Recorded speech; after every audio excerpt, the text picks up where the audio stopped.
Thank you very much. It's great to be here. Okay, it's just singleness versus individualism. I wanted to talk first called Eric Klinenberg wrote a book called Going Solo. And he says, throughout history and in all cultures, families, not individuals, have been the fundamental building blocks for social and economic life. But he goes on to say, during the past half century, our species has embarked on a remarkable social experiment. For the first time in human history, great numbers of people at all ages, in all places, of every political persuasion, have begun settling down as singletons. In Europe and America, that's certainly true. The Daily Mail, which is not normally my paper of choice, but the Daily Mail on the 29th of November 2011 reported less than half the adult population is now married. Figures confirmed for the first time yesterday. And when they say for the first time, they meant the first time ever. And the same is true in America. Klinenberg again, today more than 50% of American adults are single and 31 million, roughly 1 out of every 7 live alone. People who live alone make up 28% of all US households, which means that they are now tied with childless couples as the most prominent residential type. And it's not just the UK. If this would work, I'd get people to guess which countries have the highest, but I don't think that will work, so I'll just tell you. According to Keuhne, the 4 countries with the highest rates of living alone are Sweden, Norway, Finland, and Denmark, where roughly 40 to 45% of all households have just one person. So at least in the West, we're witnessing something never before seen in human history, a huge growth in singleness. And if you want to know why, then Klinenberg's book is a good place to start. To say that it's simply an outworking of individualistic philosophy is far too simplistic, but that is what I'm going to say anyway. Now, but what I want to explore today is how individualism, though not the only cause, has shaped the way in which Western society thinks about singleness. And then I want to briefly think for a biblical understanding of singleness reflects that. And as you can see on the slide, I want to first suggest that singleness is a modern concept. Now, of course, there's always been single people. There's always been people who don't marry, indeed more than you might think.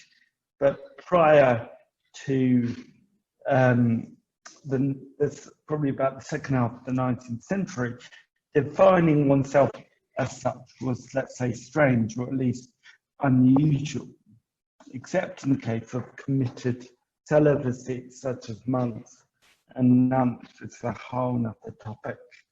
To understand why, we need to understand a changing culture.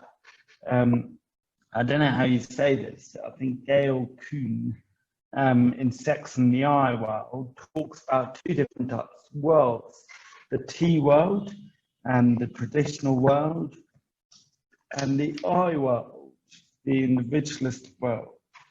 In the T world, the individual is defined by their relationship, normally family relationships. So one's a husband, a father, a daughter, or wife.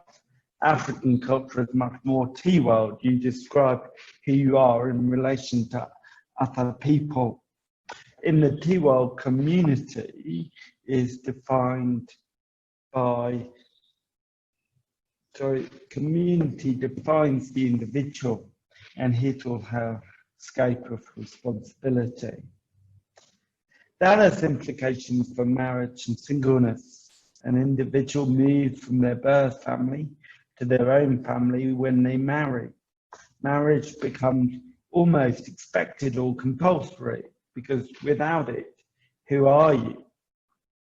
this describes the world in most Western countries prior to probably the 20th century, now also. So Keuhne says this: marriage and the extended family were the relational foundation of the tea world. They were so important and so constant that whether you lived in the tea world 100 years ago or several thousand years ago, your identity was inextricably linked to the nuclear family, your extended family, your local community, your nation. That is who you were, your family, your community. So think about singleness in the tea world. How would it be viewed?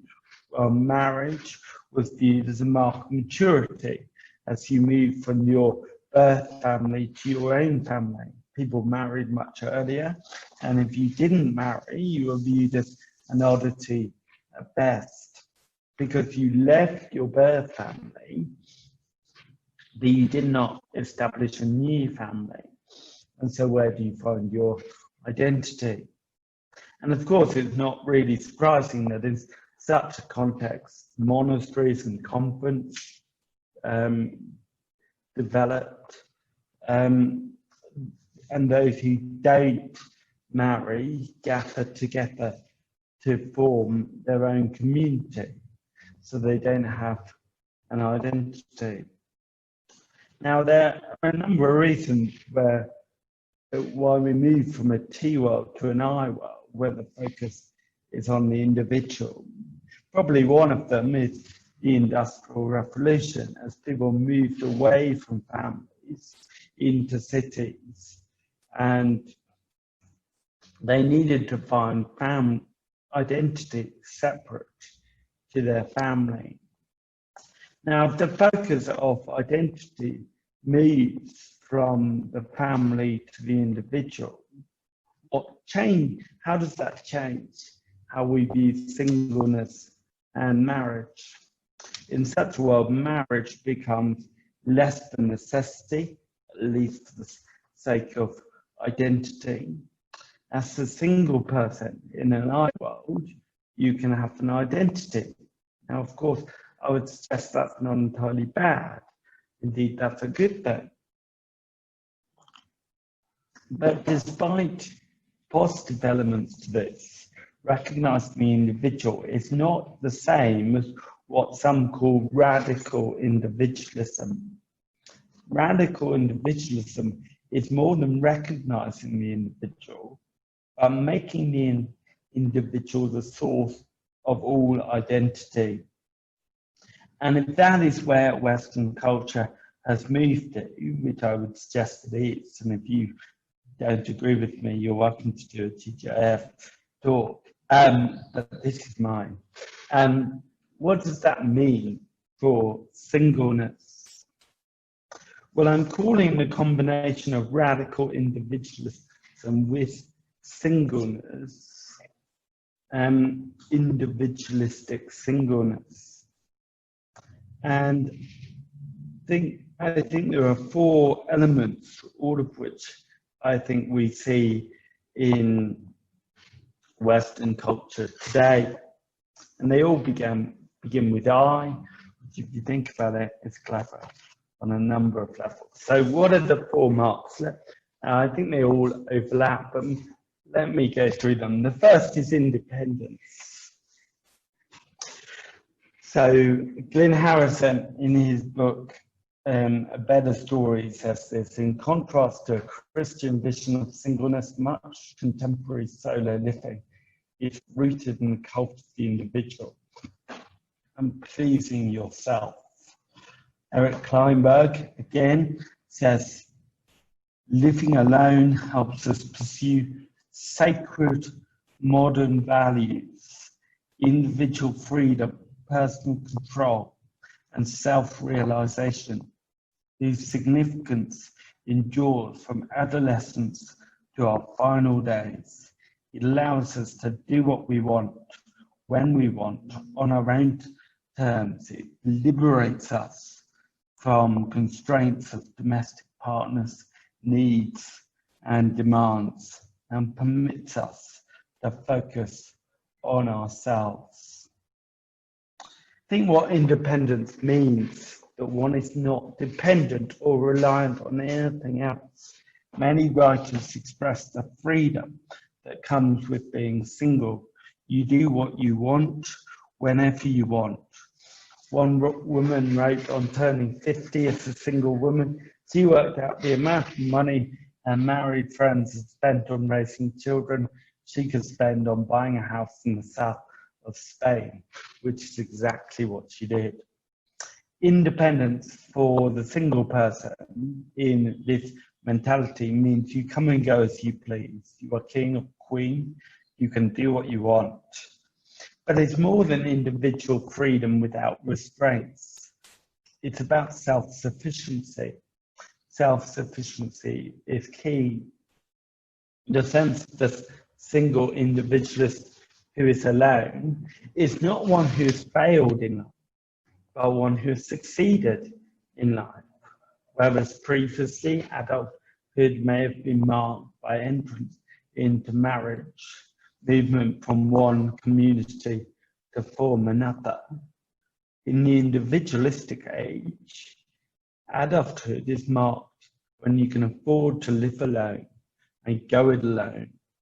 So Jonathan Grant in his book says, today independence is dressed up as the ultimate form of maturity, so that living alone is becoming the de rigueur for sophisticated urbanites who can afford it. Self-sufficiency is lauded as the cardinal modern value. It's the ultimate self-fulfillment. One is self-sustaining, in need of nothing, in need of no one. That's not to say it's a lonely life. In fact, studies suggest single people tend to have more friends than married people, shown by all my friends. Let's see, you haven't turned up this morning. Again, this independent individualist doesn't mean that they don't take part of the community. But what is key is they always take part on their own terms. The self-sufficient individualist doesn't have friends because he or she needs them, but because he or she wants them. They can exist without them. And that brings me to the second mark of the individualistic singleness, indulgence. Now we could consider indulgence on many levels. For example, I'm going to have cake for breakfast and no one is going to stop me. Only joking, cake was pre-breakfast. But when it comes to modern individualism, the biggest area of indulgence is, of course, sex. And the fact that we consider the very topic, sex and singleness, is in itself a mark of our individualistic age. Sex in history has been public and relational in nature. If you find that a strange comment and you think sex is private, then I would suggest that you're more of a product of modern individualism than you might think. Think of the T-world, I-world distinction. Sex in the T-world is entirely contained in marriage. Not literally, I'm not suggesting that sex outside marriage didn't take place, it clearly did. But within the T-world, it would have been viewed to be, because its proper place was in marriage. The link between sex and children means that children are born into a family where they find identity. And of course, children born out of wedlock in the T world were called illegitimate. They had no identity because they didn't fit into a family structure. But in an I world, where we're defined by the individual, that's different. Sex is separated from relationship, both functionally and philosophically. Philosophically, as the focus moves and the benefit for the community, primarily procreation of children, to the pleasure of the individual. And science makes that separation possible. Glynn Harrison, the final nail in the coffin of traditional marriage was almost certainly the introduction of safe, reliable contraception. At a stroke, sex was uncoupled from childbearing and all the responsibilities that go with it. People's bodies were their own, and they were free to do with them as they wish.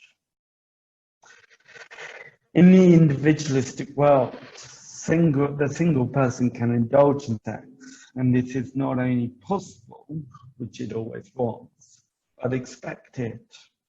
There was a book a few years ago called The Art of Sleeping Alone. I haven't read it, but it chronicles a French woman who decided to refrain from sex for a year. And of course, that was the shock. Not that she was single, but that she chose to refrain from sex.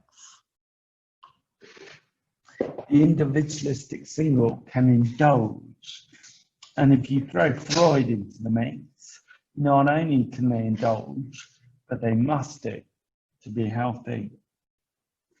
With the indulgence comes the third feature, which is immediacy. The sexual revolution goes beyond just a promiscuous lifestyle. Our consumerist society has developed not only to give us what we want, but to give us it now. I think that a considerable amount of critique that can be made concerning the American true love waits movement, but the sentiment at least is the very opposite of Western individualistic culture. In such culture, nothing waits. And think of the impact on singleness. So dating, you no longer need to leave your home to connect with a potential partner. I'm told you can swipe right or swipe left in apps like Tinder. And such interactions can lead to sexual encounters without even entering the real world, as it were. And it goes further. Grant quotes an interview with popular musician John Mayer, who says, "I'm a self-soother. The internet, DVR, Netflix, Twitter, all these things are moments in time throughout your day when you're able to soothe yourself. We have an autonomy of comfort and pleasure. By the way, pornography. You wake up in the morning, open a thumbnail, and it leads to a Pandora's box of visuals. Easily accessible pornography pervades our culture. It's the complete detachment of sex from relationship, and it's immediately accessible. It gives the single individualist instant access to sexual pleasure without any relational cost. And the effects on our culture are well documented. And in a less explicit, but perhaps equally harmful way, social media create instant access to social relationships. And that's before we get to the likes of Second Life and all the technologies that allow us to interact with the world without leaving our homes. Now, again, these problems are not limited to singleness, but if we considered the individual single mindset, then the immediacy of Western culture feeds into self-sufficiency. The Playboy lifestyle always demanded a certain degree of confidence and access to obtain entertainment, sex, and relationship.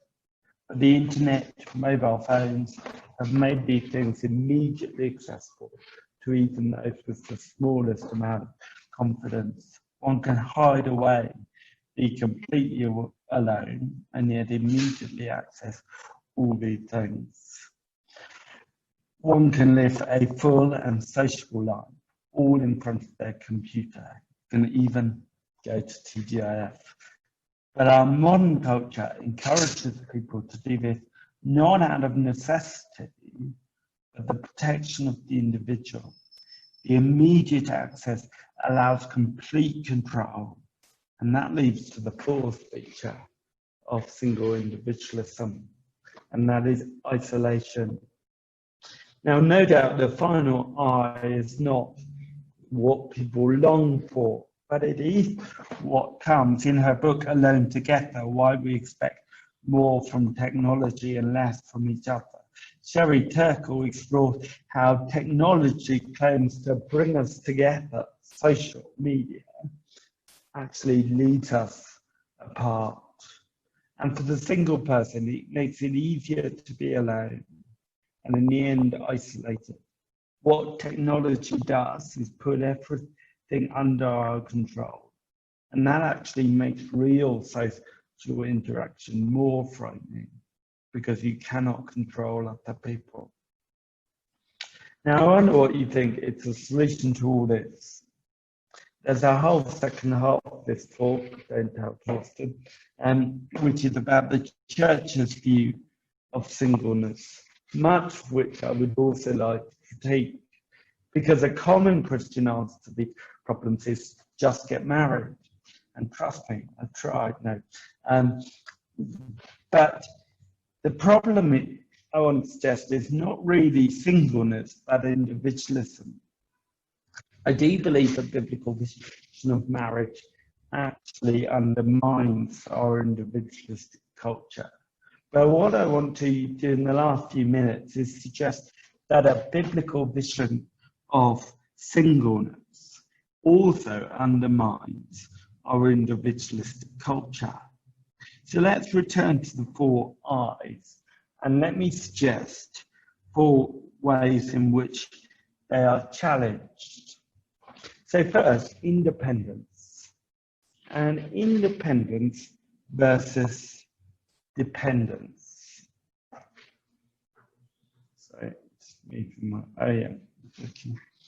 While Western individualist society esteems self-sufficiency, the Bible testifies to our self-insufficiency, that we can do nothing without God and His work in us.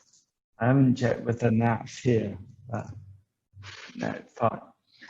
Every year at the JBC graduation, there comes a point where Nat, the principal, is giving his thanks, and he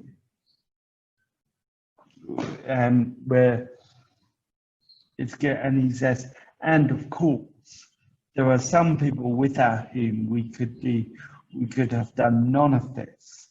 And then he thanks the spouses of the staff team.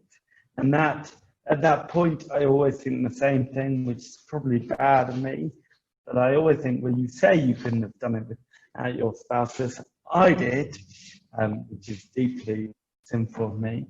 But the point is not that I'm brilliant and eminently capable. I'm really not.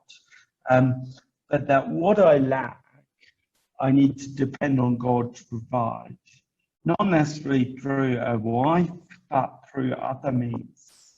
And Christian singles should display not independence, but dependence.